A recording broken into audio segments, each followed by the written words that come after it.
Hi friends, welcome to VividTech. நீங்கள் உங்கள் Android மொபைலில் வந்து டார்க் மோடை வந்து எனேபிள் பண்ணிட்டீங்க. ஸோ உங்களால் டார்க் மோட் இப்போ வந்து யூஸ் பண்ணுறதுக்கு விருப்பம் இல்லை, டிசேபிள் பண்ணணும். லைட் மோடுக்கே சேஞ்ச் பண்ணணும் அப்படின்னா எப்படி அதை சேஞ்ச் பண்ணுறது அப்படின்றது தான் இந்த வீடியோவில் பார்க்க போகிறோம். ஸோ வாங்க வீடியோக்குள்ளே போகலாம். வீடியோ கடைசி வரைக்கும் ஸ்கிப் பண்ணாமல் பாருங்கள். இது தான் நம்ம சேனலுக்கு நீங்கள் ஃபஸ்ட் டைம் வந்திருப்பீங்களா இருந்துச்சுன்னா நான் தான் விக்னேஷ். மறக்காம நம்ம சேனலை சப்ஸ்கிரைப் பண்ணிவிட்டு அப்படியே பார்த்துல பெல் ஐக்கனையும் கிளிக் பண்ணிடுங்க. அதாவது இப்போ வந்து எந்த மொபைலில் வந்து பார்ப்போமா இருந்துச்சுன்னா, ஸோ ஆண்ட்ராய்டு மொபைல். ஸோ இது வந்து இப்போ டார்க் மோடில் தான் எனேபிள் பண்ணப்பட்டிருக்கு. ஸோ நீங்களே பார்க்கலாம், ஃபுல்லாகவே டார்க்காக வந்து இருக்குது. ஸோ இதற்கு யூஸ் பண்ண விருப்பம் இல்லை. திரும்பவுமே பழையபடினா லைட் மோடுக்கே சேஞ்ச் பண்ணணும் அப்படின்னா என்ன செய்யணும் அப்படின்னா, நீங்கள் ஃபர்ஸ்ட் ஸ்டெப்பாக உங்களுடைய ஆண்ட்ராய்டு மொபைலில் செட்டிங்ஸ் உள்ள போயிருங்க. போனதுக்கு அப்புறமா செட்டிங்ஸை கீழே ஸ்க்ரோல் பண்ணிவிங்களா இருந்துச்சுன்னா இங்கே பார்க்கலாம், டிஸ்பிளே அப்படின்ற ஒரு ஆப்ஷன் ஒன்று இந்த இடத்துல கொடுத்துருப்பாங்க.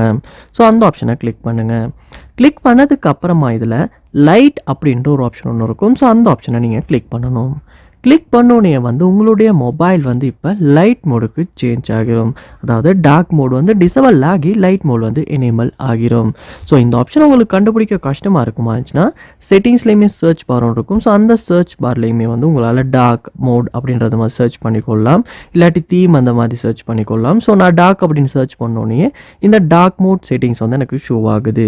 ஸோ நீங்களுமே வந்து இந்த ஆப்ஷன் கண்டுபிடிக்க கஷ்டமாக இருக்குமா இருந்துச்சுன்னா இந்த மாதிரி செட்டிங்ஸ்லேயுமே வந்து டார்க் அப்படின்றத சர்ச் பண்ணி இந்த டார்க் மோடை வந்து உங்களால் டிசேபிள் பண்ணிக்க முடியும், லைட் மோடை எனேபிள் பண்ணிக்க முடியும். ஸோ இந்த வீடியோ உங்களுக்கு ரொம்ப யூஸ்ஃபுல்லாக இருந்திருக்கும்னு நினைக்கிறேன். இது போல் நிறைய வீடியோ பார்க்கணும்னா கண்டிப்பாக நம்ம சேனலை நீங்கள் சப்ஸ்கிரைப் பண்ணுங்கள். அப்படியே பார்த்துள்ள பெல் ஐக்கனையும் கிளிக் பண்ணிடுங்க. தேங்க்யூ.